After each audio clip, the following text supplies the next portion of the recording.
আসসালামু আলাইকুম রহমতুল্লাহ। দেখেন রব চাইলে কি না পারে। দেখেন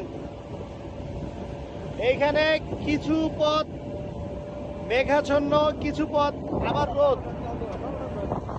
আমরা এখন প্রায় মাটি থেকে প্রায় 1700 থেকে 1800 ফুট উপরে আছি।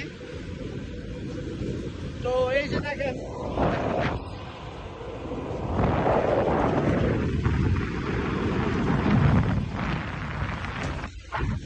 প্রায় 1700 থেকে 1800 ফুট উপরে আছি, এবং কি এইখানে কখনো রোদ আবার কখনো মেঘাচ্ছন্ন হয়ে রয়েছে আকাশ,